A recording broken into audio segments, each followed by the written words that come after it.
Recording कर रहे हैं शुरू। Next topic Ibrahim Lodi. यहाँ का दिख रहा है लिखा हुआ तो इब्राहिम लोदी। हाँ दिख रहा। ठीक है, लिखो। सिकंदर की मृत्यु के बाद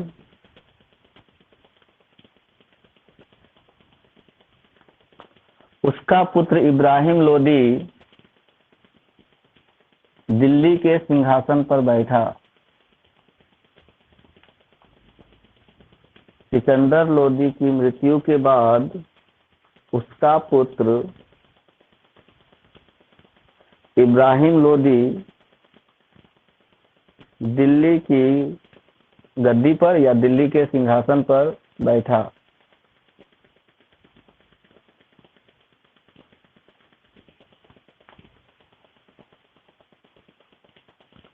इब्राहिम लोदी को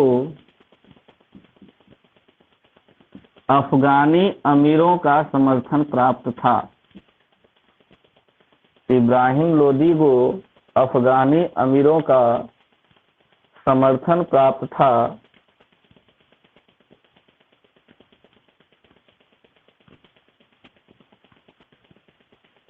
ठीक है, देखो इब्राहिम लोदी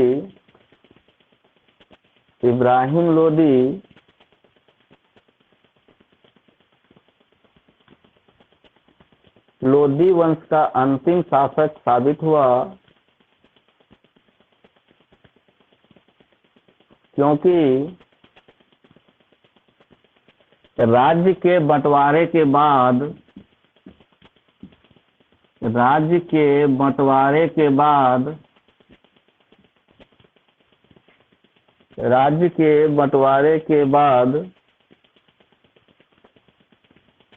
उसने अपने छोटे भाई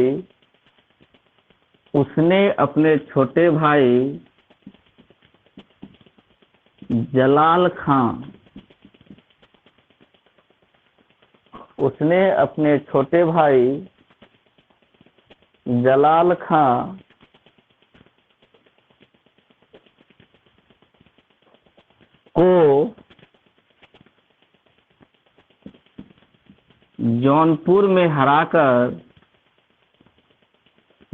खां को जौनपुर में हराकर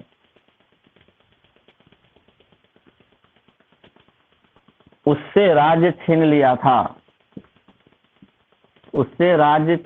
था।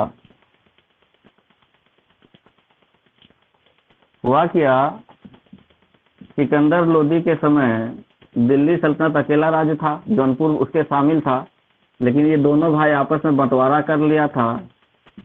एक भाई जौनपुर में राज करने लगा, दूसरा दिल्ली में। लेकिन कुछ दिन के बाद क्या हुआ, ये दिल्ली वाला यहाँ पे अटैक करता है और यहाँ का जो राजा था कौन, जलाल खां को हरा देता है और जौनपुर भी फिर से एक ही जगह राज कर देता है। तो जलाल खां की हत्या कर दिया। तो जलाल खां की हत्या करने के बाद इब्राहिम लोदी और कुछ दिन शासन किया और उसके बाद इसकी जब मृत्यु होती है तो फिर ये इस वंश का खात्मा हो जाता है। अगला पॉइंट लिखो, अगर इसे बनाना बना लो। दिल्ली सल्तनत दो पार्ट में डिवाइड हो गया, दिल्ली और जौनपुर। दिल्ली में इब्राहिम लोदी राज करने लगा,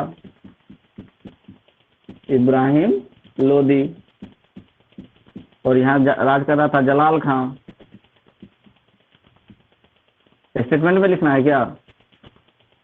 तो यहाँ जलाल खां राज कर रहा था, इब्राहिम लोदी क्या करता है, इस पे आक्रमण करता है, इसको हराता है और जौनपुर को फिर से अपने अधिकार में कर लेता है। तो फिर दिल्ली सल्तनत एक ही हो जाता है। हो गया ना, ठीक है ना? चलो ठीक है, नेक्स्ट लिखो। इब्राहिम लोदी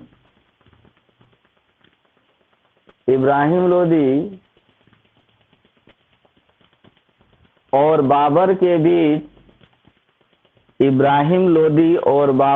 बीच 12 अप्रैल 1526 ईस्वी को 12 अप्रैल 1526 ईस्वी को क्या हुआ था? 1526 ईस्वी में 12 अप्रैल 1526 ईस्वी को पानीपत के का प्रथम युद्ध। हाँ, पानीपत का प्रथम युद्ध, पानीपत का प्रथम युद्ध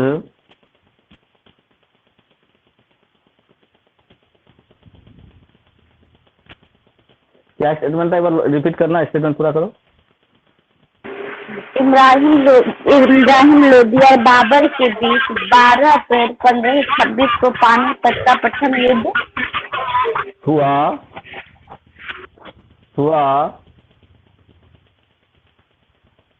जिसमें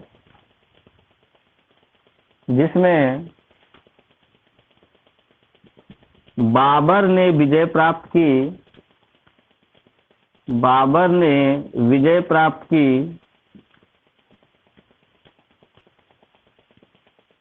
तथा इब्राहिम लोदी मारा गया।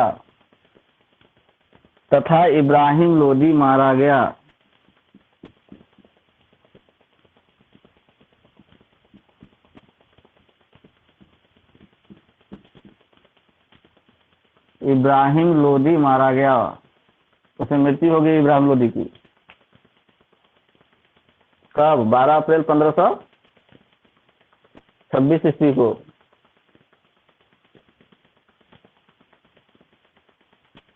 ठीक है। अब ये बाबर जो है आया कैसे भारत? बाबर तो भारत का था नहीं, बाबर तो भारत वो का तो था नहीं। अफगान का था। कैसे आया भारत? कैसे अचानक से इब्राहिम लोदी पर अटैक करता है? कैसे पानीपत में लड़ाई होता है?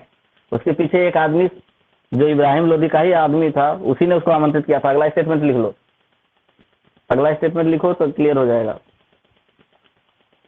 इब्राहिम लोदी का चाचा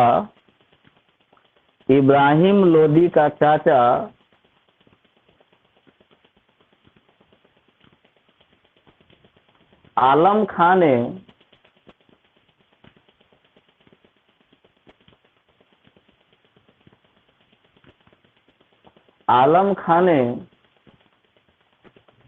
इब्राहिम लोदी का चाचा आलम खां ने बाबर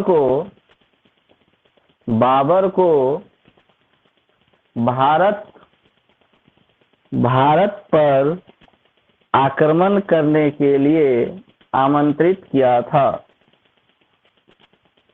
इब्राहिम लोदी का चाचा आलम खां ने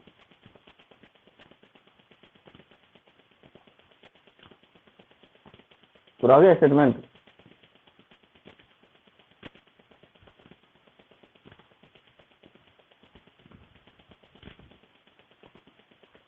स्टेटमेंट पूरा हो गया? हाँ, हो गया। इब्राहिम लोदी का चाचा कौन था? आलम खां। क्या किया उसने? बाबर को आमंत्रित किया। कहाँ आक्रमण करने के लिए? भारत से। अब ये तो सोचा नहीं कि, ये सोचा क्या कि वो जीत लेगा और चला जाएगा। ये जो बाबर था वो कहाँ राजा का राज था? वो काबुल का शासक था। ये बाबर कहाँ का शासक हाँ था? सर, काबुल का था। हाँ, तो अफगान का ही नाम काबुल है। हाँ, ये काबुल का शासक था। ठीक है, तो उस समय अफगानिस्तान तो बना नहीं था, काबुल कहलाता था। तो काबुल का शासक था बाबर। तो नीचे लिख लो, वहां नीचे कि बाबर पहले काबुल का शासक था। नोट में लिख सकती हो, बाबर पहले काबुल का शासक था। ठीक है। अब इब्राहिम लोदी को पानीपत के युद्ध में हरा दिया, अब दिल्ली का भी राजा बन गया ये। ठीक है। अब जैसे ही बाबर आया तब हम लोग क्या पढ़ने लगेंगे? अब मुगल साम्राज्य। लेकिन उससे पहले, मुगल साम्राज्य पढ़ने से पहले, अब पूरे दिल्ली सल्तनत काल के इतिहास में जितना लोग प्रशासनिक कैसा व्यवस्था चलाया और क्या क्या काम किया, वो तो एक बार रिपीट करेंगे। ठीक है। पहले ये पॉइंट तो लिख लो, नोट तो, कि बाबर काबुल का शासक था। हो गया। और तो कुछ किया नहीं इसने, इब्राहिम लोदी ने हारने से पहले, मरने से पहले।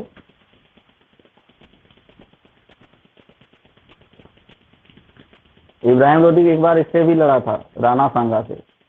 नहीं, एक और लिख सकते हो यहाँ पे, लिखो इब्राहिम लोदी मृत्यु से पूर्व। चंदेरी का युद्ध जो हुआ था वो तो इब्राहिम लोदी और नहीं, राणा सागा इब्राहिम लोदी, नहीं सर, हाँ वही। राणा सागा, बोलो बोलो। वही चंदेरी का युद्ध बोल रहे थे। हाँ लिखो ना, बता रहे हैं। नहीं, लिखो, मृत्यु मेदिनी से राय और पूर्व। बाबर। मृत्यु से पूर्व या पानीपत के युद्ध से पूर्व, ऐसे लिख लो। पानीपत के युद्ध से पूर्व, पानीपत के युद्ध से पूर्व इब्राहिम लोदी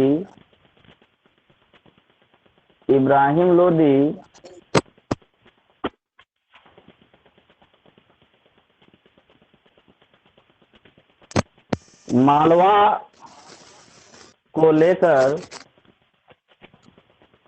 इब्राहिम लोदी मालवा को लेकर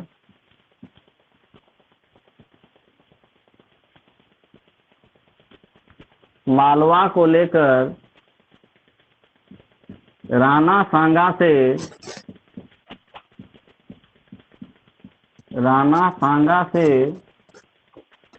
युद्ध किया था। मालवा को लेकर राणा सांगा से युद्ध किया था, जिसमें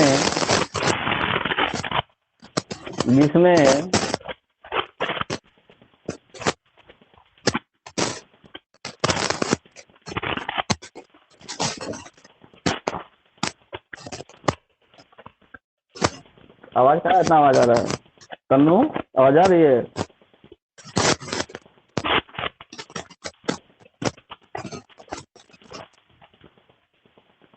ठीक है। क्या लिखे? पानीपत के युद्ध से पूर्व मालवा को लेकर इब्राहिम लोदी राणा सांगा से भिड़ा था, यानी युद्ध किया था, जिसमें राणा सांगा ने इब्राहिम लोदी को पराजित कर दिया था। जिसमें राणा सांगा ने इब्राहिम लोदी को पराजित कर दिया था।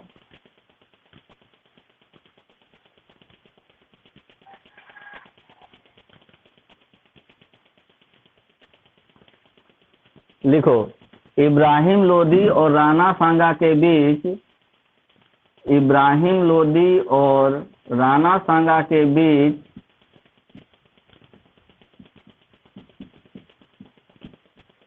का यह युद्ध, इब्राहिम लोदी और राणा सांगा के बीच का यह युद्ध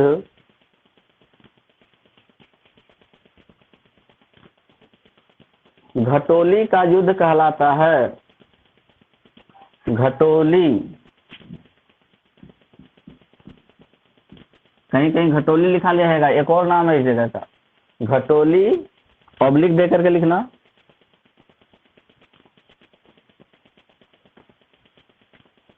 खतौनी, घटोली या खतौनी जगह का नाम था जहाँ लोग लड़ा था। खतौनी, घटोली या खतौनी का युद्ध कहलाता है। घटोली या खतौनी का युद्ध कहलाता है।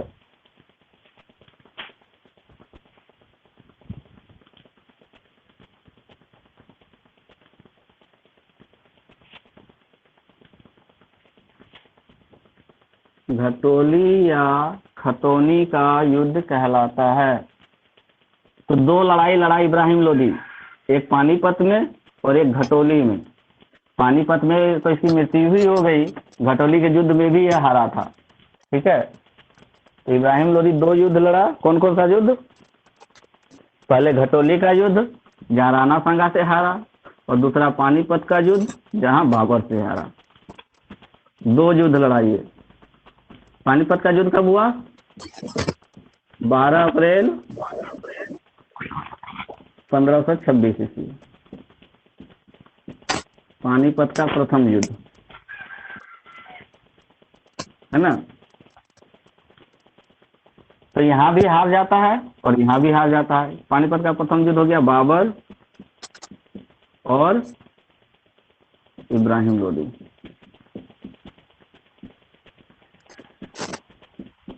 दो चीज इसका याद रखना है, जीता कौन? बाबर।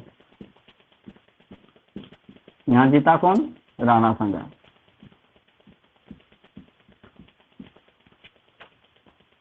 ऐसे शॉर्टकट में लिख लो एक जगह। ये मालवा को लेकर के आक्रमण किया था, संगा और इब्राहिम लोदी के बीच युद्ध हुआ। कहाँ? घटोली या खतौनी में। और पानीपत कहाँ? हरियाणा में है। यहाँ पे युद्ध हुआ बाबर के साथ। बाबर कैसे आया यहाँ? ये काबुल का शासक था। ये आया कैसे भारत? तो इसका जो चाचा था, इसका इब्राहिम लोदी का चाचा, क्या नाम था जी? आलम बोलो। खां। आलम खां। आलम खां के आमंत्रण पर बाबर ने या बाबर सर भारत कभी आया का आवाज नहीं आ रहा है, पता नहीं घर पे क्या हो गया। इसका नेटवर्क प्रॉब्लम है। दोबारा बोलो ना कनेक्ट करने के लिए। दोबारा डिस्कनेक्ट करके कनेक्ट हो जाएगा। कर रही है सर, 2 बार हो चुका है। हो जाएगा, ठीक है। तो बाबर काबुल का शासक था और जब आलम खान ने उसको आमंत्रित किया भारत पर आक्रमण करने के लिए, किस लिए? ताकि इब्राहिम लोदी का साम्राज्य खत्म हो जाए। तो वो आया और जीत गया। जीता तो उस आलम खान ये सोचा होगा कि हमको दे देगा, जैसे और लोग करता था, नहीं हरा देता था और इसको दे देता, चल जाता फिर वो काबुल। लेकिन बाबर ने ऐसा नहीं किया। बाबर ने अपने अधीन रखा सत्ता को। ठीक है, तो ये हो गया खत्म इब्राहिम लोदी का। अब थोड़ा दिल्ली सल्तनत का ना प्रमुख चीज पढ़ लेते हैं। क्या? शासन व्यवस्था में कौन कौन सा विभाग था, एक जगह कर लेते हैं उसको। ठीक है, अगला टॉपिक लिखो। अच्छा, अमीर खुसरो किसके दरबार में था?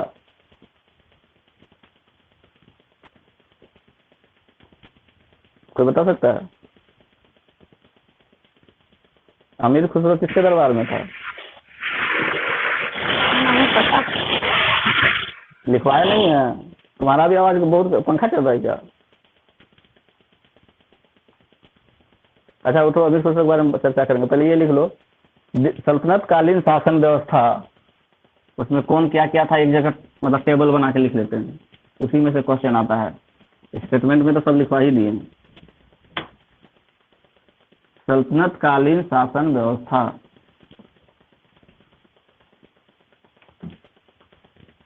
सल्तनत सर वो कालीन देख शासन पाइएगा क्या? हाँ, क्या देखते थे? बोले कॉलम बना के, टेबल बना के लिखेंगे। हाँ हाँ, कॉलम बना के।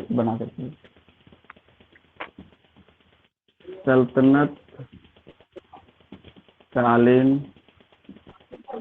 क्या था? सल्तनत कालीन शासन व्यवस्था।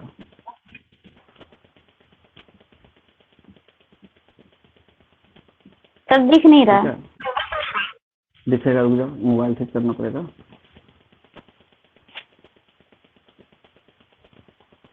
हो गया?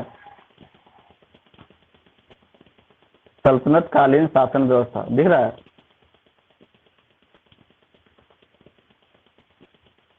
ठीक है,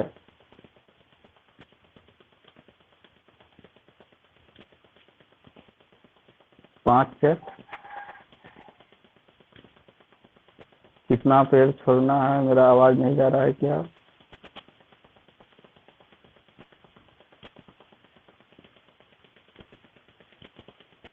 ठीक है, आवाज आ रही तन्नू? लक्ष्मी,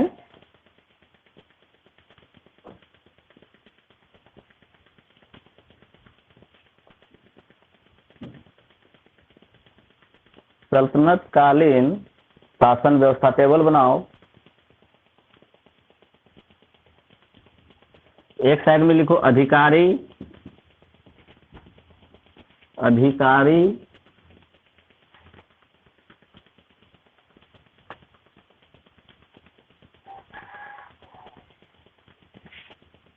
अधिकारी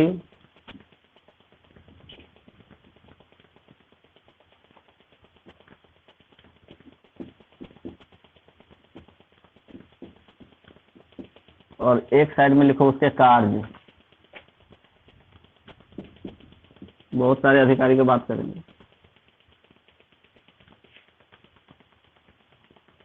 अधिकारी और एक साइड में कार्य। सबसे प्रमुख कौन होता था? वजीर। सुल्तान के बाद सबसे प्रमुख व्यक्ति कौन होता था? वजीर। इसको हम लोग प्रधानमंत्री कह सकते हैं, मंत्रियों का भी प्रधानमंत्री। क्या कार्य था इसका?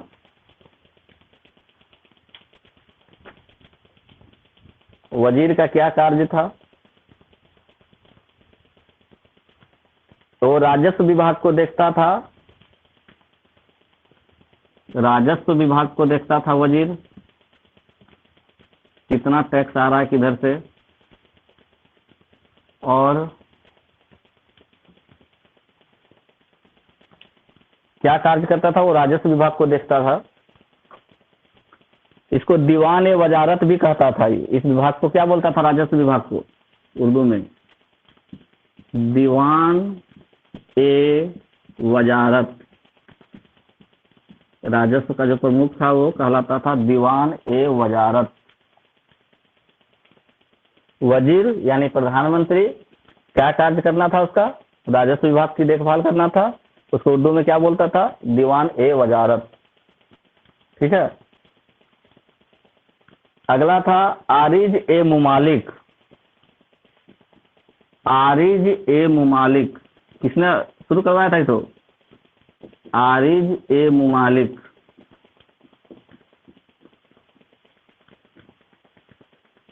आरिज ए मुमालिक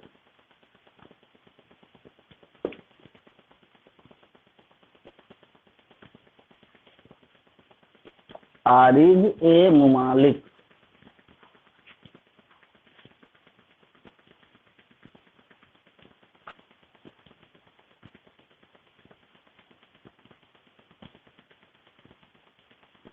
सेना विभाग,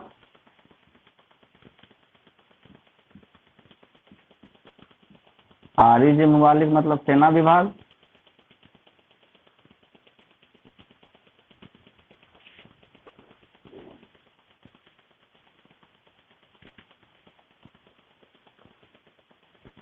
और इसको बोलता क्या था? जो प्रमुख था इसका, दीवान ए अर्ज। दीवान ए अर्ज, इसका प्रमुख कौन होता था? दीवान ए अर्ज। प्रधान व्यक्ति होता था ये दीवान ए अर्ज।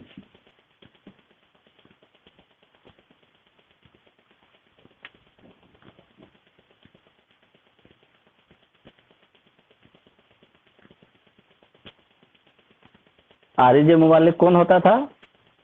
दीवान ए अर्ज का प्रमुख या प्रधान, जो भी बोलो। तीसरा पोस्ट था आरिज ए मुमालिक के बाद, यही आरिज ए मुमालिक बलबन बना था एक बार, और बलबन के पास जैसे ही आ गया सारा शक्ति, वो क्या करने लगा था? सत्ता अपने तरफ खींचने का प्रयास करने लगा था।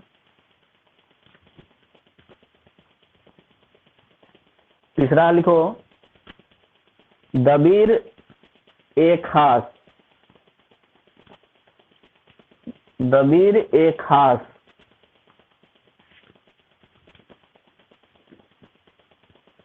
दबीर ए खास, ये कौन होता था? दबीर ए खास। इसको अमीर मुंशी भी बोला जाता था। अमीर मुंशी, दबीर ए खास या अमीर मुंशी। इसका क्या कार्य था?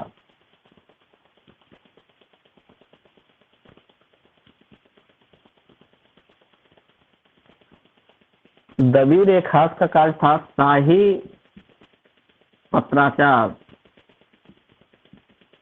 शाही पत्राचार मतलब राजा के जो पत्र थे एक दूसरे को पहुंचाने का काम करता था ये अमीर मुंशी या दबीर ए खास। एक और पोस्ट था दीवान ए रसातल। सब लिखाए हुए हैं, लेकिन दोबारा से एक जगह कर रहे हैं। दीवान ए रसातल, दीवान ए रसातल।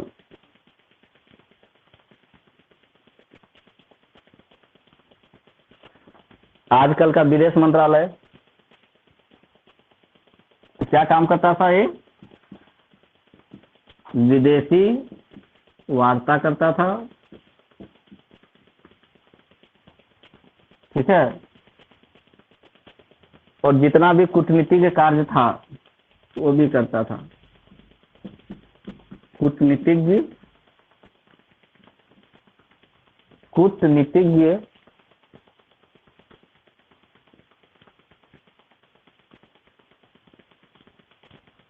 संबंधों की देखभाल करने वाला,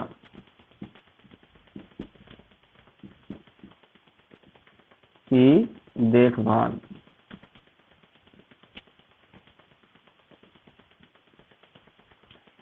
दीवान ए रसातल अपने देश से बाहर के संबंधी सारी बातों की जानकारी रखता था और वहां के राजा वजा से जो भी बात करना होता था उस समय प्रमुख भूमिका निभाता था।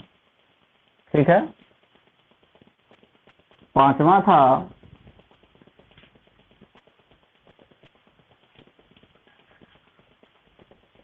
सद्र उस सुदूर,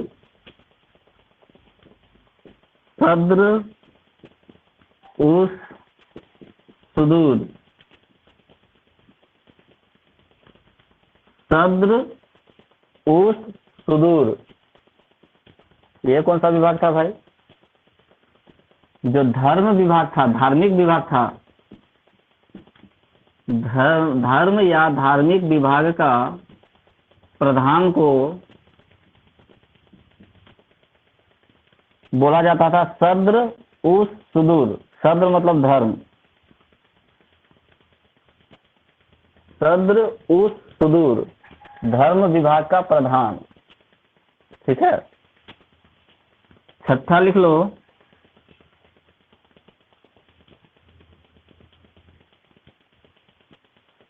काजी उल कजात।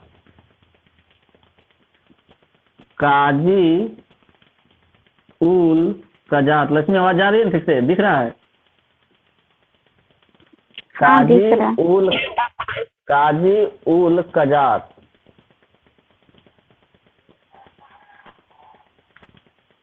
काजी उल कजात किसको बोलते थे? उसका क्या कार्य था?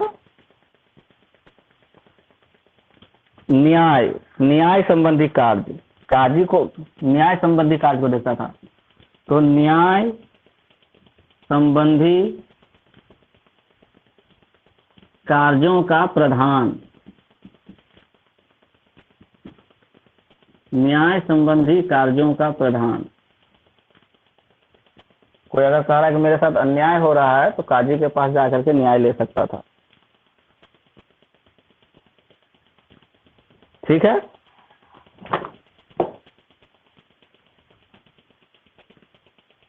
अब उस साइड लिखते हैं।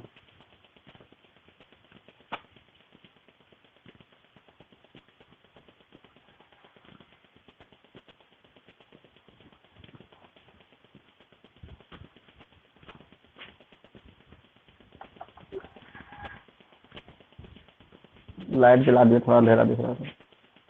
अगला लिखो, बरीद ए मुमालिक। 6 हो गया था सर। 7वां, बरीद ए मुमालिक। बरीद ए मुमालिक, बरीद ए मुमालिक दिख रहा है?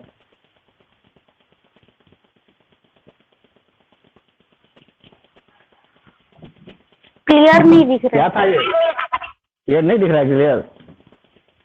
थोड़ा आगे करते हैं मोबाइल को। चलो इसी साइड लिखते हैं, थोड़ा उधर नहीं लिखेंगे, उधर नहीं दिख रहा है तो इसी साइड लिखते हैं। इसको मिटा दें।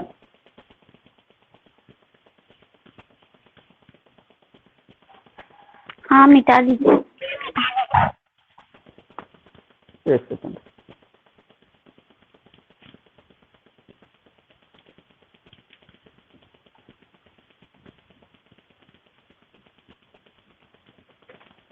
क्या लिखा रहते बरीद ए मुमालिक, ये था गुप्तचर विभाग, लिख दो गुप्तचर विभाग, बरीद ए मुमालिक गुप्तचर विभाग।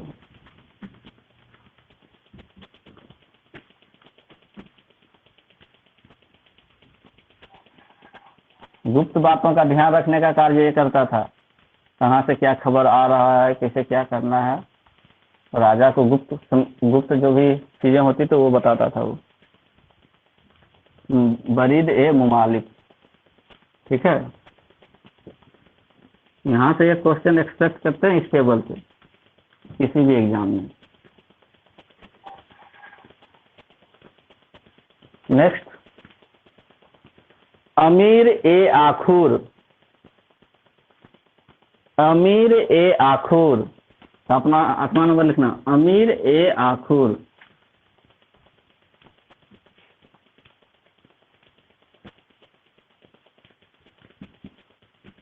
अमीर ए आखुर याद कैसे रखेंगे इसको, बहुत आसान उपाय है।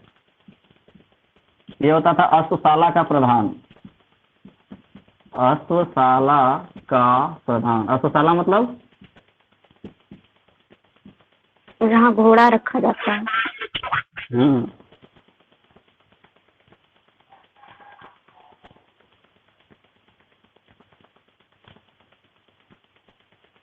प्रधान शब्द तो लिखा हुआ ठीक दिख रहा है, ये वाला अक्षर पढ़ रही है, ठीक है। अब देखो, अगर मान लो कि भूल जाएं कि अश्वशाला का प्रधान था कि क्या था, जैसे ही शब्द मिले खूर, कौन सा शब्द, खूर, खूर किसका होता है, घोड़े का होता है ना, बस इस शब्द से पकड़ लेना है। तो घोड़ा मतलब अश्वशाला का प्रधान। आखुर, खूर शब्द मिल रहा है हम लोगों को। खूर जो होता है वो घोड़े में होता है, पशु में हम लोग ज्यादातर घोड़े का बात करते हैं दिल्ली सल्तनत काल में, तो घोड़े का प्रधान, अश्वशाला का प्रधान, ठीक है। याद रखने के लिए ऐसे ही जनरल वे में, कहीं कंफ्यूजन हो, अगर पूछ दे अमीर आखुर कौन सा होता था, याद नहीं आए अश्वशाला बात, तो खूर शब्द से पकड़ सकते हैं, ठीक है। नेक्स्ट लिखो 8वां,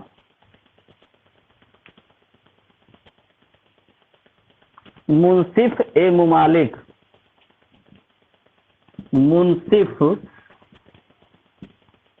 मुंसिफ ए देखो मुमालिक मतलब देश होता है, पूरे देश का मुमालिक, मुंसिफ ए मुमालिक।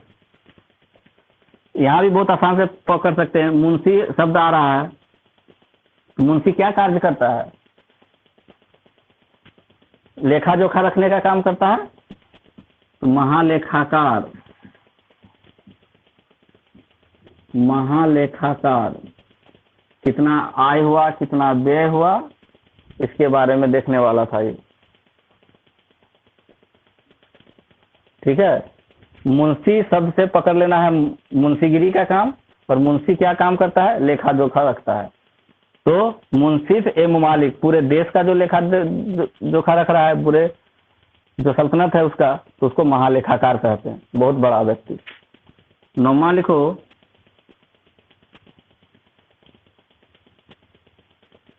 अमीर ए मजलिस, अमीर ए मजलिस,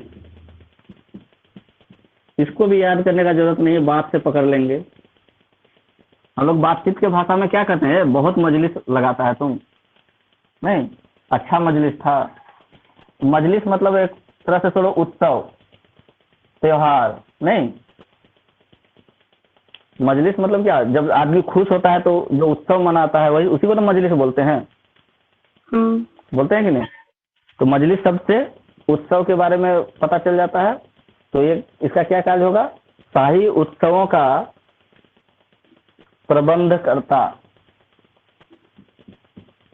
शाही उत्सवों का मतलब राजा का जो उत्सव है उसके बारे में ये प्रबंध करता था, शाही उत्सवों का प्रबंध करता।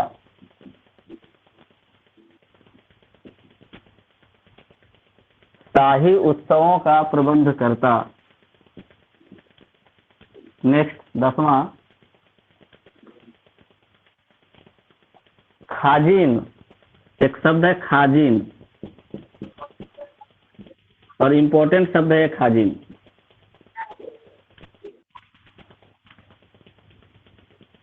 जितना भी आय होता था उसको संग्रह करने की रिस्पॉन्सिबिलिटी इसके पास था।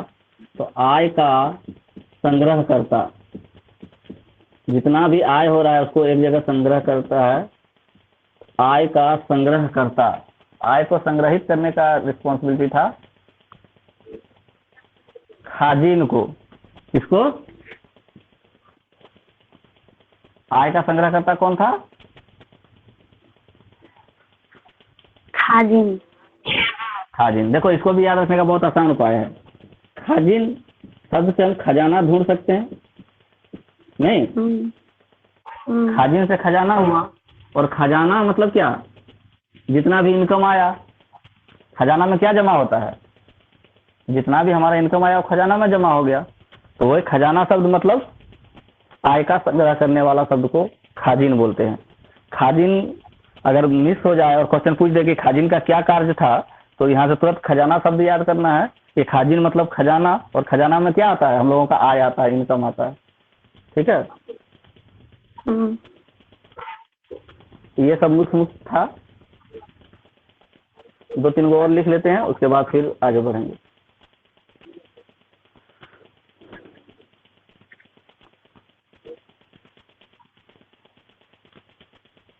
दीवान ए मुस्त खराज क्या था? मुस्त खराज।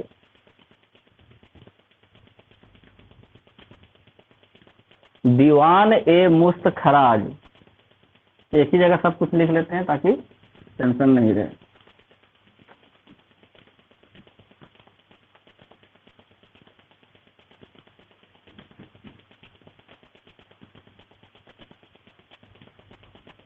मुस्खराज के बारे में लिखवाए हैं, क्या था बताओ तो? कौन शुरू करवाया था दीवान ए मुस्खराज?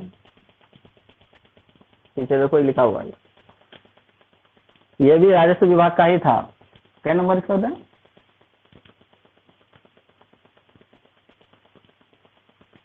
ग्यारह नंबर।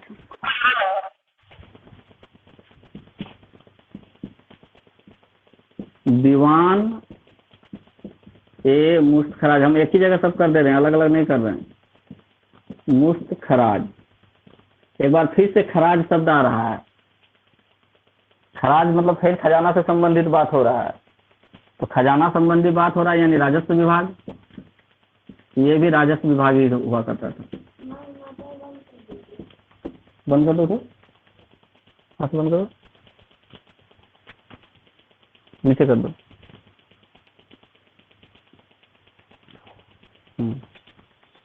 अब वहां देखो, मेरा भी टंकी फुल हो गया क्या? बोल देना ऊपर बंद करने के लिए। दीवान ए मुस्तखराज, राजस्व विभाग। अगला लिखो,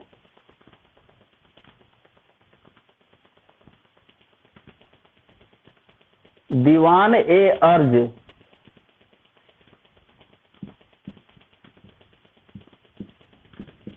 दीवान ए अर्ज नहीं लिखा है ना? दीवान ए अर्ज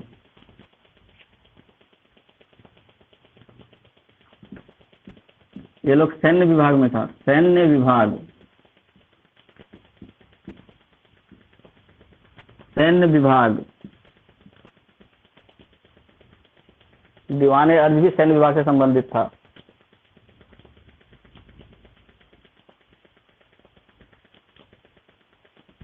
जब आरिज मुमालिक लिखाए तो उसमें लिखाए थे ना कि दीवान ए अर्ज का जो प्रमुख होता था वो, उसको क्या कहते थे? आरिज मुमालिक।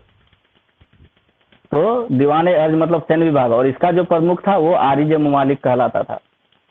दीवान ए अर्ज का जो प्रमुख व्यक्ति होता था उसको क्या बोलते थे उस समय? आरिज ए मुमालिक। नेक्स्ट लिखो, दीवान ए खैरात। दीवान ए खैरात, नाम से भी पकड़ सकते हो।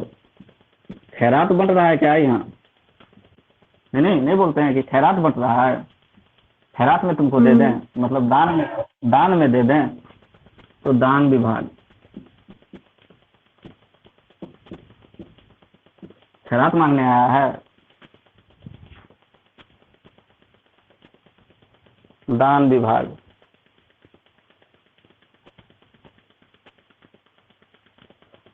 और सबसे इम्पोर्टेंट, दीवान ए कोही,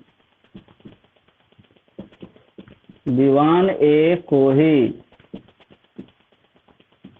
कौन सा विभाग था, ये लिखवाए हैं, कृषि विभाग। दीवान ए कोही कौन सा था, कृषि विभाग।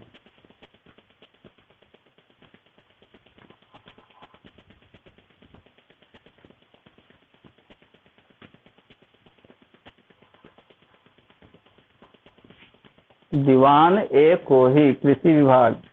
एक बार पढ़ो तो ऊपर से क्या क्या लिखवा है, तो इसमें इंक डाल दें। सर बोलते हैं ना, आवाज मेरा ही रिटर्न आ जाता है, इसीलिए नहीं बोल सकते हैं। नहीं नहीं, हम नहीं बोलेंगे तो तुम्हारा आवाज रिटर्न नहीं होगा, तुम बोलो। ठीक है, वो आप म्यूट कीजिए। कर दिए तो बोलो ना तुम।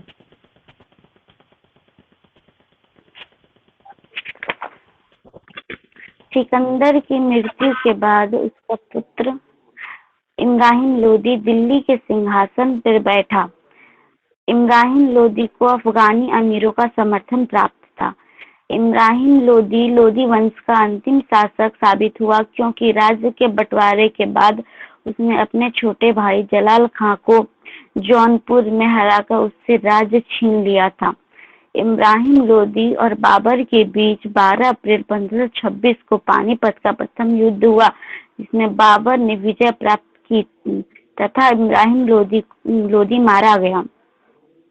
इब्राहिम लोदी का चाचा आलम खां ने बाबर को भारत पर आक्रमण करने के लिए आमंत्रित किया था। बाबर पहले काबुल का शासक था। पानीपत के युद्ध के पूर्व इब्राहिम लोदी मालवा को लेकर राणा सागर से युद्ध किया था, जिसमें राणा सागर ने इब्राहिम लोदी को पराजित कर दिया था। इब्राहिम लोदी और राणा सागर के बीच का यह युद्ध घटोली का युद्ध या खतौनी का युद्ध कहलाता है। और सल्तनत कालीन शासन व्यवस्था, इसको भी पूरा पढ़ेंगे।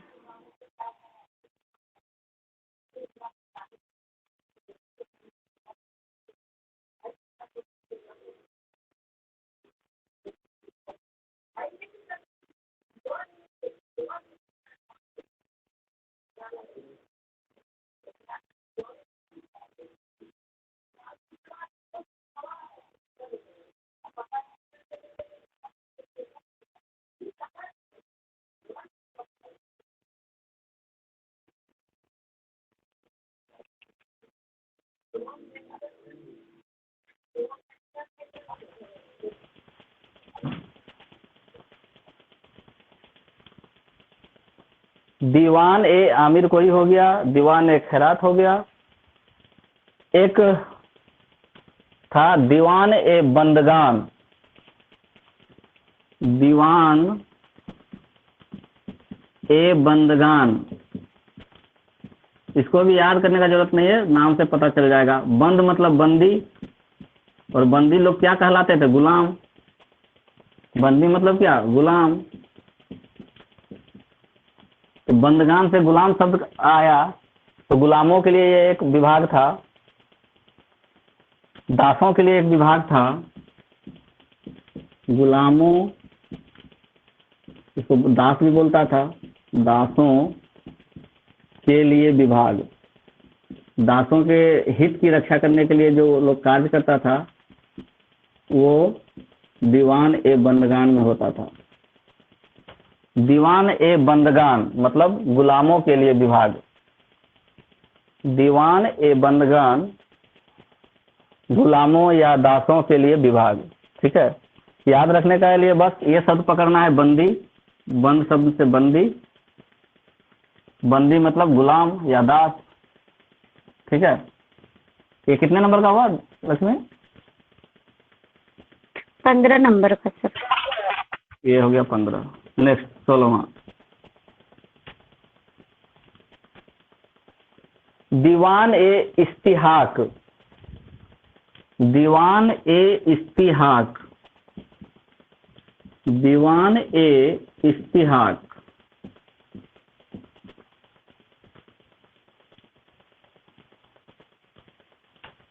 ये था पेंशन विभाग। पेंशन जो शुरू हुआ तो ये देखने का काम करता था, दीवान ए इस्तिहाक, पेंशन विभाग। देखो पेंशन उसी समय से शुरू हो गया, दिल्ली सल्तनत कालीन के इतिहास से ही।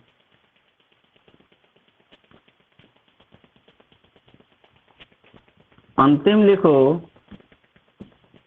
दीवान ए वकूफ।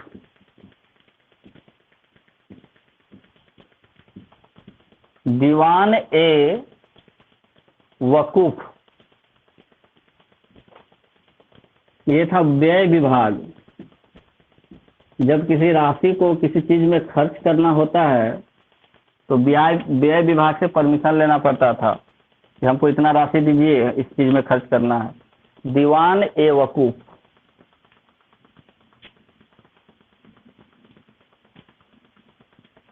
हो गया।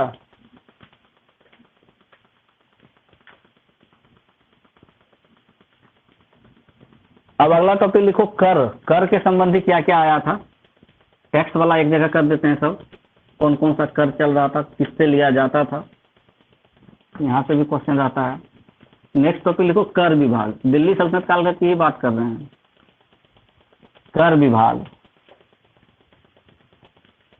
कर विभाग कौन कौन सा था, कौन कौन सा टैक्स हुआ चलता था, इसके बारे में एक जगह कलेक्शन कर लेते हैं। कर विभाग। पहला कर लिखो, खराज। यहीं पे लिखते हैं, खराज।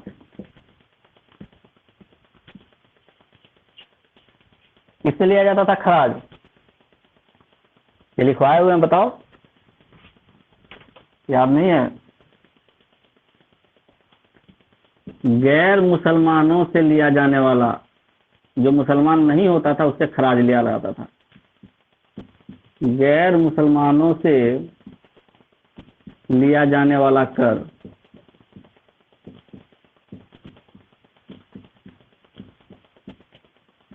खराज कौन सा कर होता था? जो मुस्लिम नहीं होता था, जितने भी गैर मुसलमान होते थे उनसे खराज लिया जाता था। दूसरा लिखो, उस्र। ये भी एक कर था, उस्र।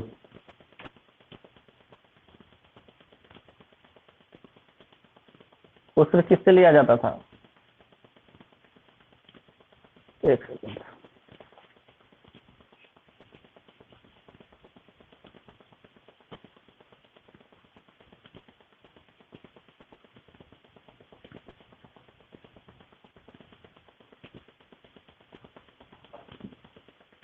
उस्र ले लिया जाता था मुसलमानों से। मुसलमानों से लिया जाने वाला भूमि कर उस्र कहा जाता था। उस्र, भूमि कर। खराज होता था गैर मुसलमानों से लिया जाने वाला कर, और उस्र होता था मुसलमानों से लिया जाने वाला भूमि कर, भूमि के लिए। तीसरा कर लिखो, खम्स। सबको जानते हैं, लिखवा चुके हैं कई बार। क्या लिखें इसको, बोलो?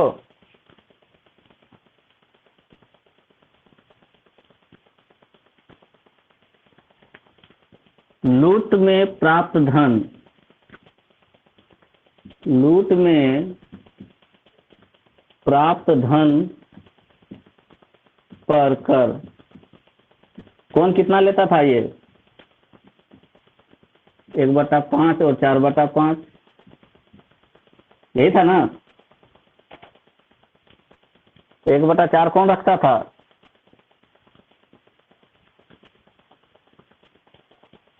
बोलो लक्ष्मी।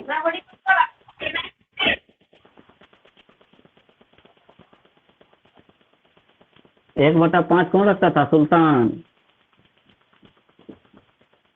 और 4/5 किसको मिलता था?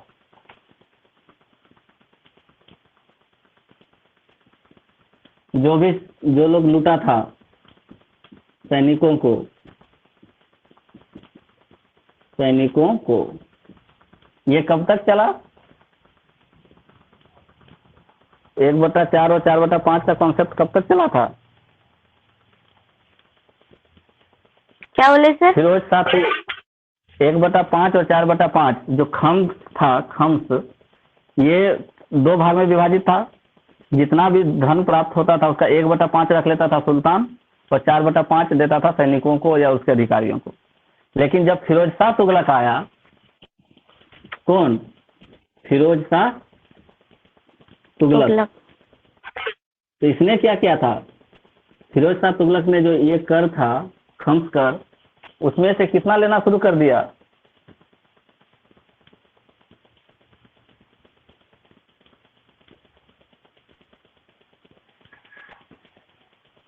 देखो फिरोज शाह तुगलक का निकालो वहाँ, अभी तो पता चल जाएगा कितना लेता था खम्स। 1/3।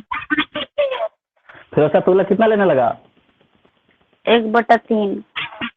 सैनिकों के लिए कितना बचा? 1/5।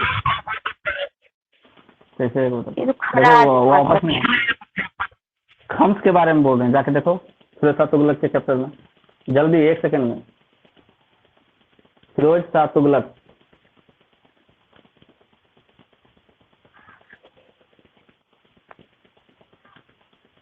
मिला? कहाँ? खराज। खम्स। फिरोज शाह तुगलक सर, के तो समय में कितना था? खम्स नहीं लिखवाए लेकिन खराज लिखवाए थे। खम्स नहीं लिखवाया फिरोज शाह तुगलक का? नहीं, एकदम लिखवाएंगे। नहीं लिखवाए थे सर। पढ़ के सुना देते हैं मेरे को। सुना जल्दी। फिरोज शाह तुगलक ने पूर्व के 24 करों को समाप्त कर दिया था तथा कुरान के अनुसार से 4 कर, जजिया कर, खम्स कर, खराज, ज़कात लगाए। जजिया कर हिंदुओं पर लगाया गया था, धार्मिक कर था। खम्स युद्ध में लूटे सामानों। हाँ ठीक है। फिरोज शाह तुगलक ने ये कर तो खत्म कर दिया था, खम्स तो था ही नहीं ना। कौन कौन कर था? खम्स को कहाँ खत्म किया था? खम्स तो था, जजिया कर, खम्स कर और खराज और ज़कात था। हाँ तो खम्स कर कितना था बताओ? खम्स कर बस लिखवाए थे युद्ध में लूटे सामानों पर कर, लेकिन खराज पे लिखवाए थे लगान खराज उपज का 1/3 या 1/5 लिया जाता था। इसमें लिखवाए नहीं लिखा है। नहीं। तो इसने इसमें चेंज किया था, शायद ये आधा लेता था। 1 मिनट हम कंफर्म कर देते हैं इनको। फिरोज शाह तुगलक,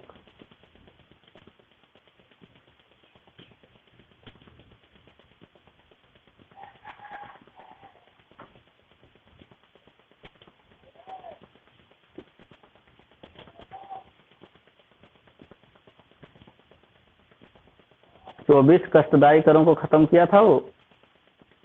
जकात 2.5%, जजिया तुम्हारा कितना था? खम्स में धन का 1/5 लेता ही तो था, 1/5। खम्स में कोई परिवर्तन नहीं किया था। खम्स में कोई परिवर्तन नहीं किया था। ठीक है, तो ये ज्यादा लिखने का जरूरत नहीं है। तो खम्स हो गया कितना? 1/5, 4/5। ठीक, नेक्स्ट चौथा कर लिखो। इसका चौथा कर क्या था? दिल्ली सल्तनत का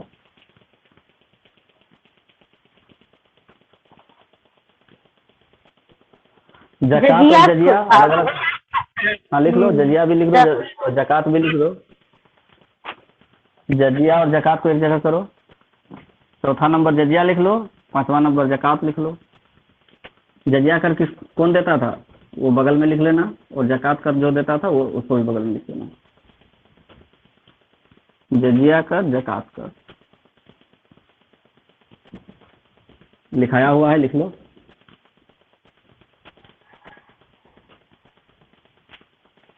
चौथा हो गया जजिया, पांचवा हो गया जकात। जजिया और जकात सब एक जगह खाली कर दे रहे हैं ताकि मतलब रिवीजन करने में आसान रहे। जकात कौन देता था? मुसलमान। मुसलमानों द्वारा दिया जाने वाला, मुसलमानों द्वारा दिया जाने वाला धार्मिक कर।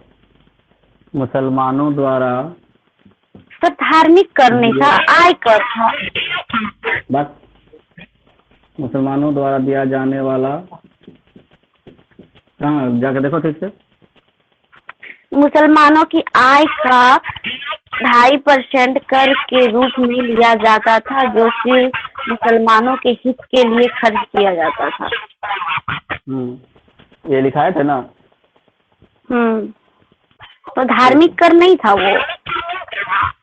तो वो धर्म में ही खर्च होता था, इसलिए उसको धार्मिक कर में ही गिनती करता था। उसका हित में जो भी कम होता था ना वो धर्म में ही खर्च होता था, इसलिए धार्मिक कर भी बोल देता है। कई जगह ऑप्शन में धार्मिक कर रहता है, वहां ब्रैकेट में लिख ले सकते हो धार्मिक कर। मुसलमानों द्वारा दिया जाने वाला धार्मिक कर। और जजिया किससे लेता था? जजिया के बारे में क्या लिखा है? जजिया हिंदुओं का जो है धार्मिक कर था। हाँ तो लिख दो वहीं पे।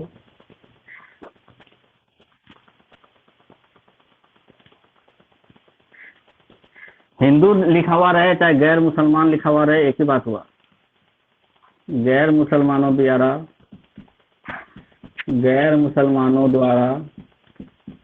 दिया जाने वाला धार्मिक कर।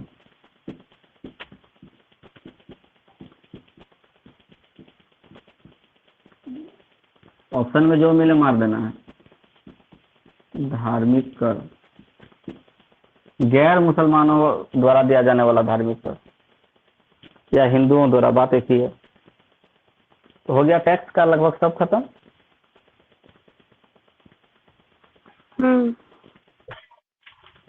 अच्छा, इस काल में कुछ और हुआ था। दशमलव प्रणाली पर लोग जो सेटिंग करता था उसको नेक्स्ट टॉपिक लिखो, दशमलव प्रणाली। दशमलव प्रणाली क्या था उसमें, उसको दशमलव प्रणाली।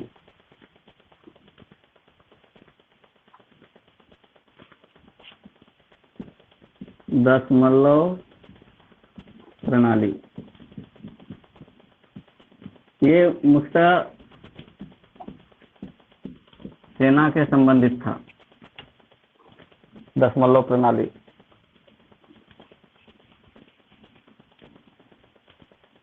10 घुड़सवारों का प्रधान क्या कहलाता था? 10 घुड़सवारों का प्रधान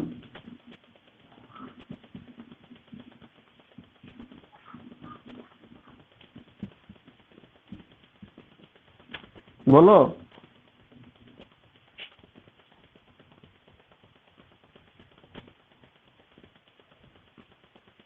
नहीं लिखा है?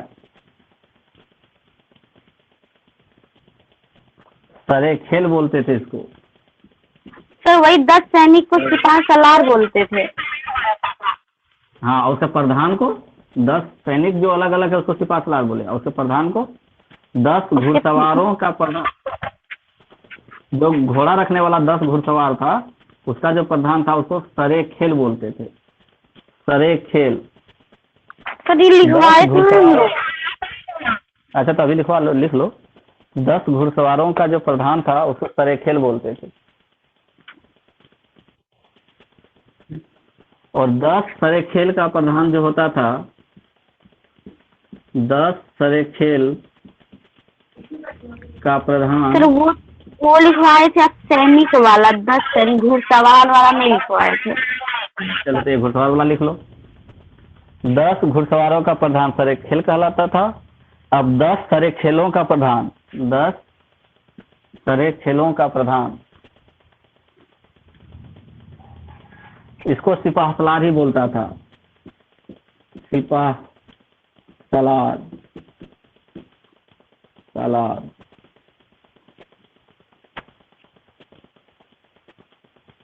सिपाह सालार। फिर 10 सिपाह सलार का प्रधान होगा, 10 सिपाह सलारों का प्रधान। ये दशमलव प्रणाली सिर्फ सैनिकों में लागू होता था। 10 सिपाह सलारों का प्रधान।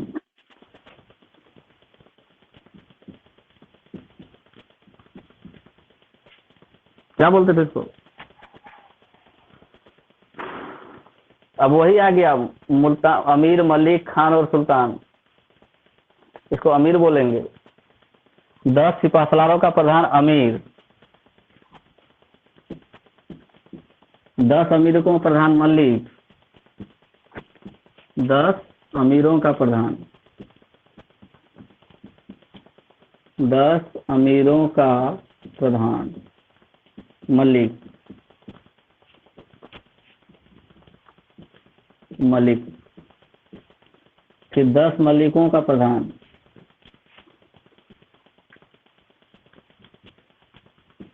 10 मलिकों का प्रधान। मलिक से बड़ा कौन होता था? खान। खान लिख दो।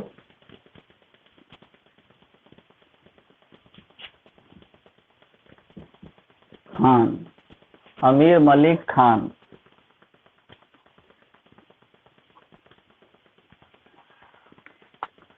अब जरूरी नहीं है कि 10 को मलिक हो, 10 को खान उसके अंदर में हो सुल्तान के पास। तो जितने भी खान थे सभी खानों का प्रधान, सभी खानों का प्रधान, इसी को बोलते थे सुल्तान। सभी खानों का प्रधान कौन? सुल्तान। ये हो गया सुल्तान। सभी खानों का प्रधान सुल्तान।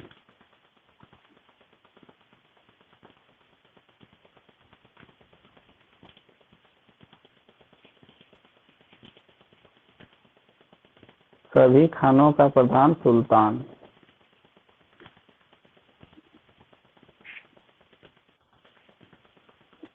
ठीक है, दिख रहा है? तो ये सेना के लिए जो दशमलव प्रणाली था, ये इंपॉर्टेंट था सल्तनतकालीन इतिहास में।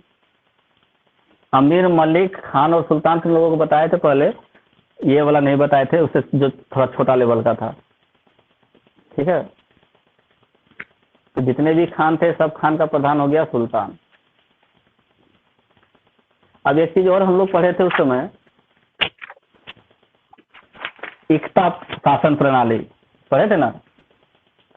इक्ता शासन प्रणाली किसने लागू किया था बताए थे? तो इक्ता में क्या होता था वो थोड़ा जान लो। इक्ताओं का शासन क्या होता था?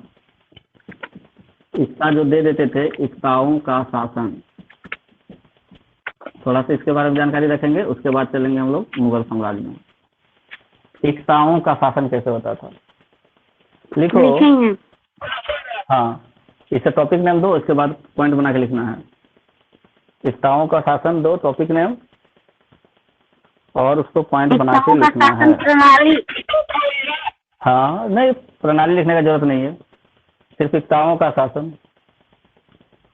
ये मिटा दे नीचे वाला दशमलव प्रणाली वाला, लिखो।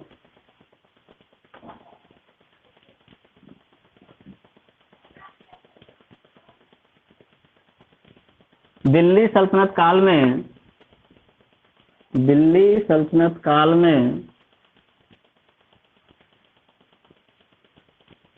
प्रांतों या सूबाओं को, प्रांतों या सूबाओं को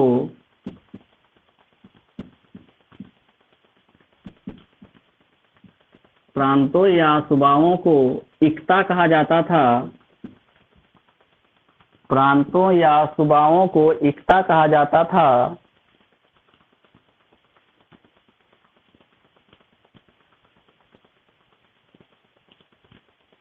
ठीक है,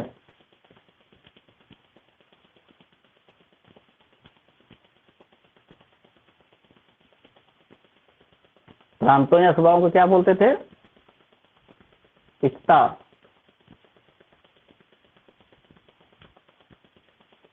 इक्ता के प्रमुख को इक्ता के प्रमुख को इक्ता के प्रमुख को कई नामों जैसे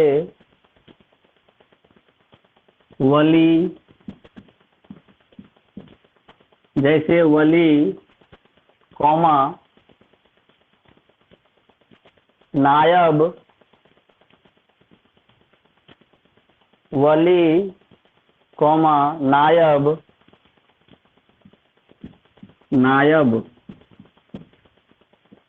कौमा नाजिम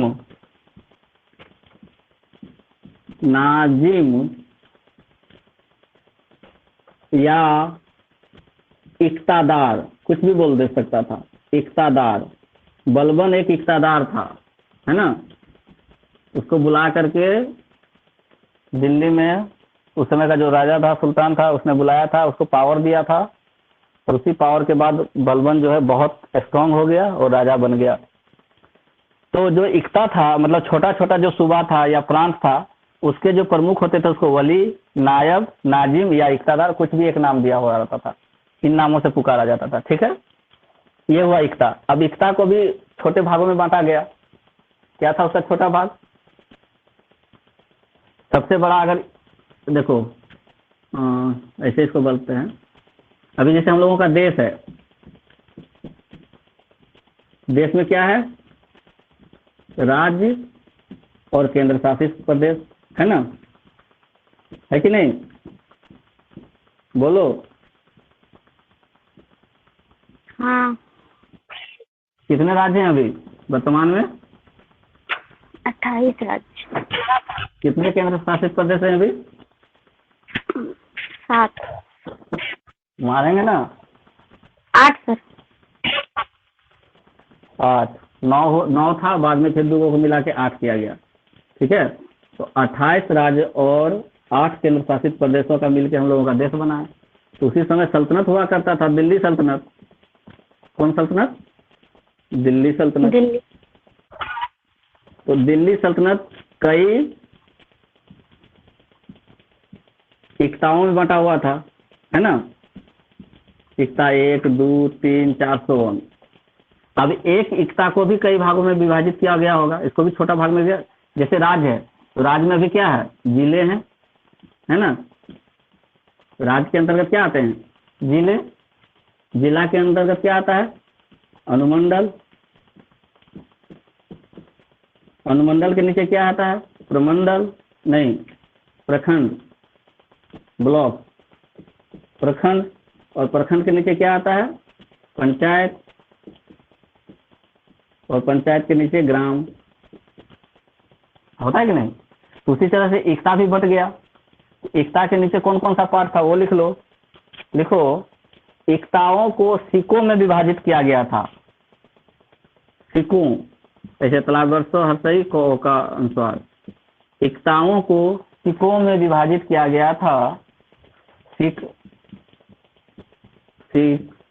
1, सिक 2, इस तरह से मान लो सिकों में विभाजित किया गया था। फलना सिक, फिलना सिक, जो भी नाम रहा होगा। एकताओं को सिकों में विभाजित किया गया था, जिसका मुख्य अधिकारी सिकदार कहलाता था। जितना भी सिख है उसका जो प्रमुख अधिकारी था उसको बोलते थे सिकदार। ठीक है, क्या बोले? एकता को सिकों में विभाजित किया गया था, जिसका प्रमुख अधिकारी क्या कहलाता था? सिकदार कहलाता था। ठीक है, अब सिख को भी आगे डिवाइड करेंगे। अगला स्टेटमेंट लिखो, सिखों को परगना में विभाजित किया गया था। सिखों को परगना में विभाजित किया गया था, जो अभी भी चलता है हम लोगों का, संथाल परगना, फलना परगना, चिन्ना परगना, है ना, परगना अभी भी सब चल रहा है। तो सिखों को परगना में विभाजित किया गया था, जिसका मुख्य आमिल कहलाता था। जितना भी परगना हुआ, इसका जो प्रमुख होता था उसको आमिल बोलते थे। आमिल, आकर मिल, आमिल। परगनाओं के प्रमुख को क्या बोल दिए? आमिल बोल दिए। अब परगना, अब इसको भी, परगना को भी डिवाइड किया गया, जो सबसे छोटी इकाई होती है शासन प्रणाली की उस समय। अब एक बार फिर से दोबारा समझा देंगे। अब परगना को किस में डिवाइड करना है? नेक्स्ट लिखो, परगनाओं को, परगनाओं को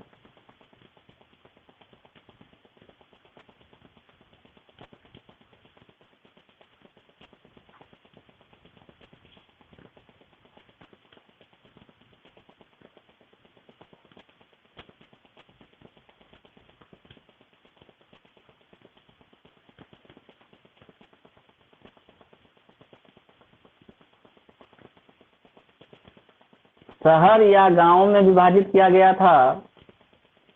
शहर या गांव में विभाजित किया गया था, या तो 100 गांव हो, उसको शहर बोलता था, 100 गांव मिला करके। परगनाओं को शहर या 100 गांवों में विभाजित किया गया था, जो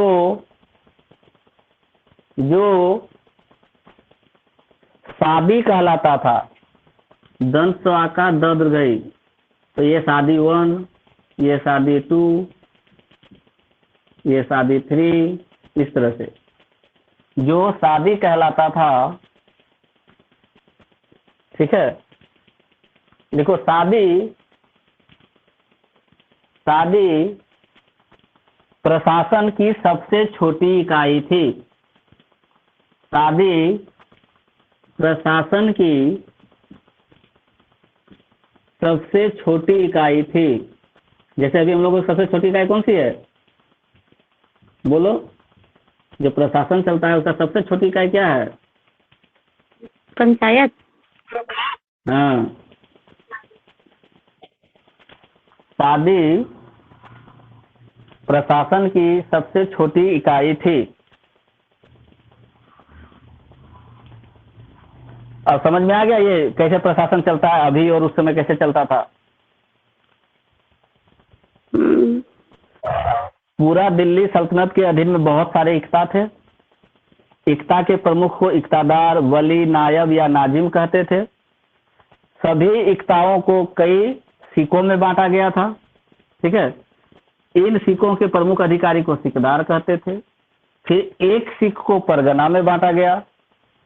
ठीक है, और जो एक परगना होता था, दूसरा परगना होता था, तीसरा परगना होता था, सारे परगनाओं का जो प्रमुख हुआ करता था उसको बोलते थे आमिल। सारे परगनाओं के प्रमुख को क्या बोलते थे? आमिल।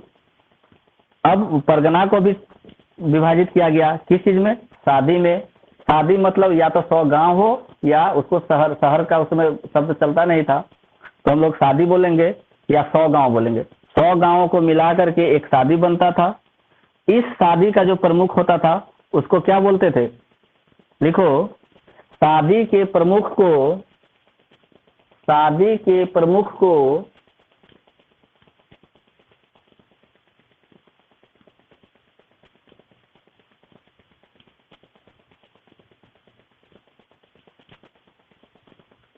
शादी के प्रमुख को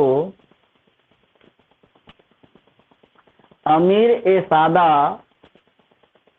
अमीर ए सादा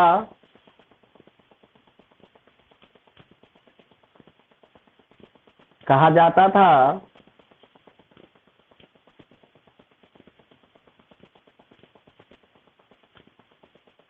अमीर ए सादा कहा जाता था।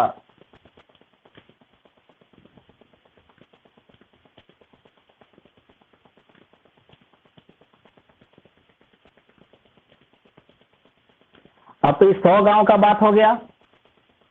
शादी जो हुआ 100 गांव का बात हुआ, अब गांव अगर पहुंचे तो अगला स्टेटमेंट लिखो,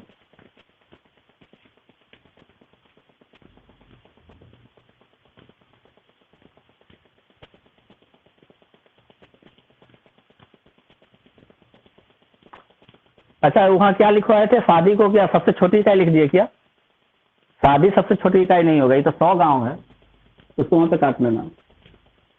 स्टेटमेंट जरा पढ़ना वो शादी वाला तो। परगनाओं को शहर या एक गांव में विभाजित किया है तो ये शादी कहलाता था। शादी उसके बाद प्रशासन की सबसे छोटी इकाई थी। नहीं ये स्टेटमेंट काटो वहां पे, शादी नहीं है, गांव होगा, तो ये तो 100 गांव का समूह है, सबसे छोटा कैसे होगा? वो लाइन तो काट दो, खाली सबसे छोटी शासन व्यवस्था थी उसको काटो। नेक्स्ट पॉइंट लिखो, प्रशासन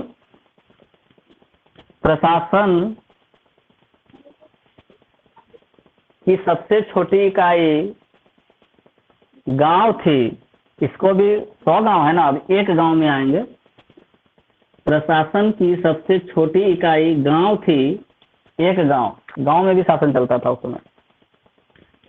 प्रशासन की सबसे छोटी इकाई गांव थी, गांव शब्द आज भी है, उस समय भी था।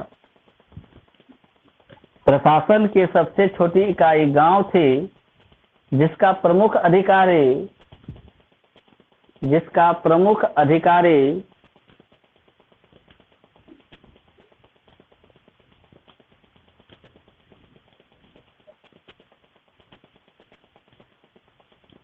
खूब, यहाँ पे लिख रहे हैं इस साइड, जिसका प्रमुख अधिकारी गांव, इसका प्रमुख अधिकारी कौन कौन सा है? खूत,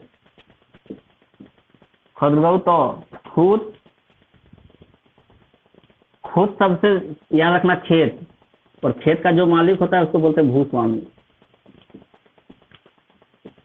खूत यानी भूस्वामी, जमीन का मालिक, यदि एक अधिकारी हुआ करता था उसमें खूत। दूसरा लिखो मुकद्दम,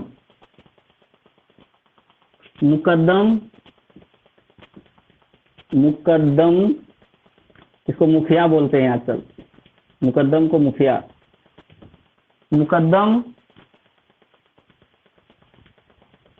इसके अलावा भी एक दो पोस्ट था, खुद लिख लिया, मुकद्दम लिख दिया। तीसरा लिखो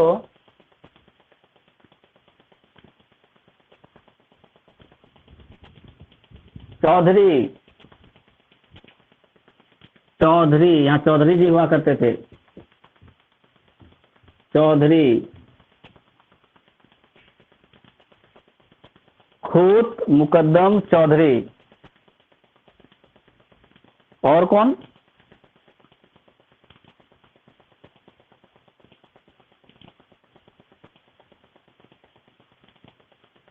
पटवारी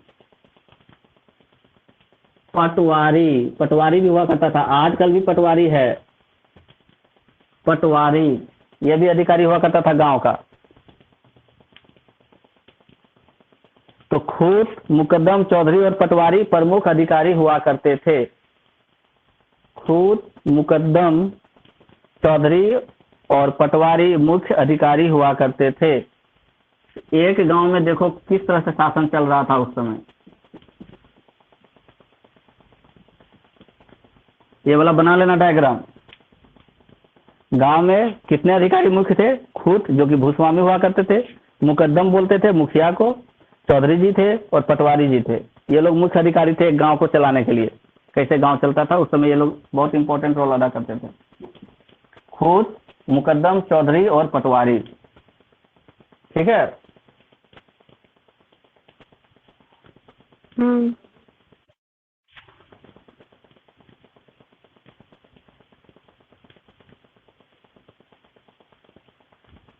अब कुछ पॉइंट लिखो नीचे,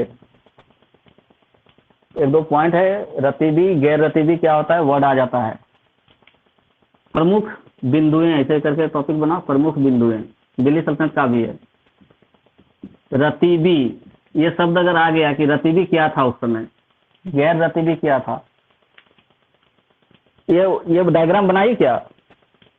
पर ये सब तो क्वेश्चन कभी देखे ही नहीं एग्जाम में। हाँ हाँ, जब आएगा ना पॉइंट स्टेटमेंट बना करके कि रतीबी में ये होता था, तो फिर या इसका प्रमुख, परगना का प्रमुख कौन था, या परगना कौन सी इकाई थी दिल्ली सल्तनत काल की, तब समझना। क्वेश्चन देखेगी तब ना। क्वेश्चन देखी कितना है तुम? प्रशासनिक व्यवस्था से क्वेश्चन आएगा ही। एक पॉइंट लिखो, रतीबी। रतीबी क्या होता है? रतीबी दिख रहा है लिखा हुआ? हाँ, ये रतीबी।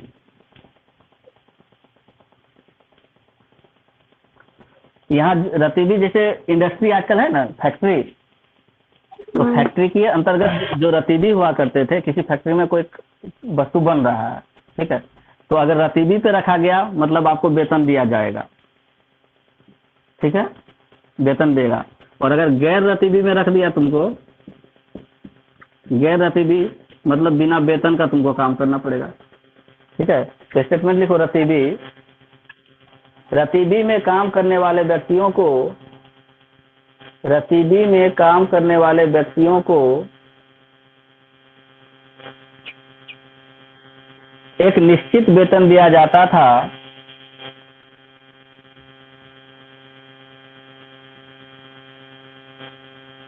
रतीबी में काम करने वाले व्यक्तियों को एक निश्चित वेतन दिया जाता था, जबकि गैर रतीबी में काम करने वाले व्यक्तियों को, जबकि गैर रतीबी में काम करने वाले व्यक्तियों को धन दिया जाता था। आप अच्छा काम किए, कुछ पुरस्कार स्वरूप दे दिए, बात खत्म हो गई। निश्चित नहीं था, ये था निश्चित वेतन, आपको इतना मिलना ही मिलना है। जबकि गैर रतीबी में काम करने वाले व्यक्तियों को धन दिया जाता था। एक कारखाना है, ठीक है, उस कारखाना में दो तरह के व्यक्ति काम करते थे। यहाँ देखो, इसको बनाए हैं बहुत अच्छे से, ऐसे लिख लो। कारखाना है, वहाँ पे दो तरह के व्यक्ति काम करते थे। एक को रतीबी कहा जाता था, दूसरा को गैर रतीबी कहा। जो रतीबी में काम करते थे उन्हें निश्चित वेतन दिया जाता था, जबकि गैर रतीबी में काम करने वाले को धन दिया। एक ही इंडस्ट्री की बात है, एक ही कारखाना है, लेकिन उसमें दो तरह का एक मतलब ऐसे किया गया है। आवाज कैसा अजीब आ रहा है? आवाज से नहीं जा रहा मेरा? अब फिर जा रहा है? एक पता नहीं कुछ बैकग्राउंड साउंड आ रहा है।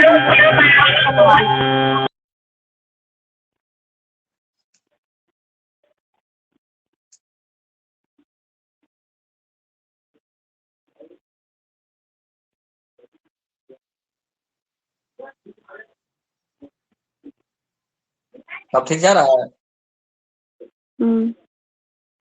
अब ठीक है?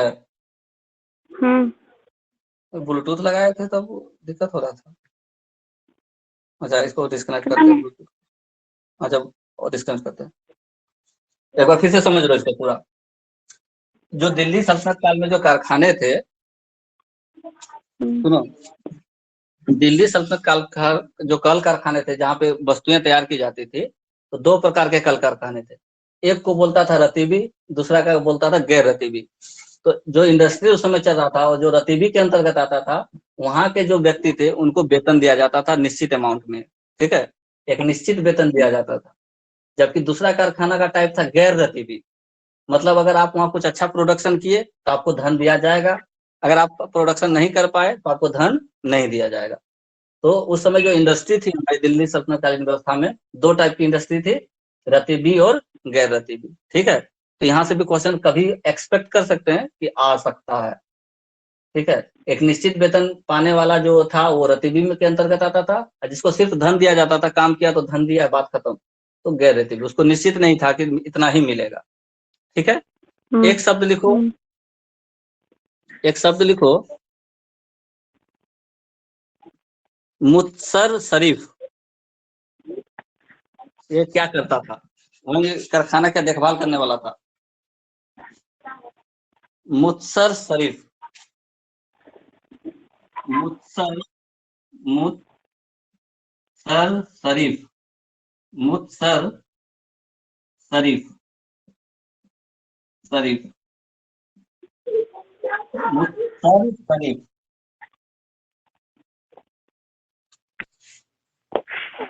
मुत्सर शरीफ, धंस है, मुत्सर शरीफ, मुत्सर शरीफ,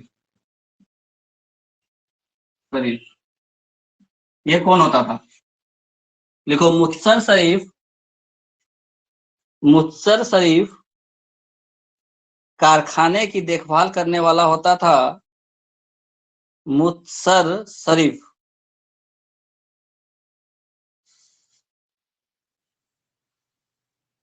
मुत्सर शरीफ, अगर इसमें हंसी काट दे दो, दंत सौ दो इसको,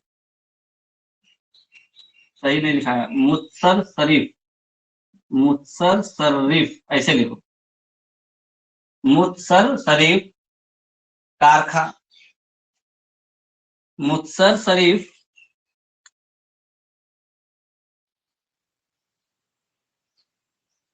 कारखानों की देखभाल करने वाला व्यक्ति होता था। कारखाने की देखभाल करने वाला व्यक्ति होता था। कारखाने को कौन देखभाल करता था? मुत्सर शरीफ। मुत्सर शरीफ कारखाने की देखभाल करने वाला व्यक्ति होता था।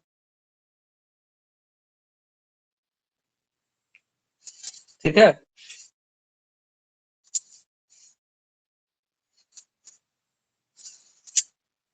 चलो अब कल करेंगे। एक बार पूरा क्लास रिवाइज करवा दो तो। अच्छा, पूरे क्लास में आवाज खराब आया था क्या, घर घर करने वाला? नहीं नहीं, ये 2-3 मिनट में हुआ था। तो लो बैटरी हो गया था इसलिए। ठीक है, एक बार पूरा क्लास रिवाइज करवाओ तो जल्दी से, फटाक से। सर रिवाइज तो करवा दिए थे पहले ही, यहाँ थोड़ा सा वाला, ये यहाँ वाला नीचे वाला जो नहीं करवाए थे वो। एकताओं का शासन। हाँ, दिल्ली सल्तनत काल में प्रांतों या सूबाओं को एकता कहा जाता था। एकता के प्रमुख को कई नामों जैसे वली, नायाब, नाजिम या एकतादार कहते थे। हाँ, एकताओं को सिखों में विभाजित किया गया था, जिसका प्रमुख अधिकारी सिकदार कहलाता था। सिखों को परगना में विभाजित किया गया था, जिसका प्रमुख अमील कहा गया। परगनाओं को शहर या आमील, परगनाओं को शहर या 100 गांव में विभाजित किया गया था, जो सादी कहलाता था। सादी के प्रमुख को अमीर ए सादा कहा जाता था।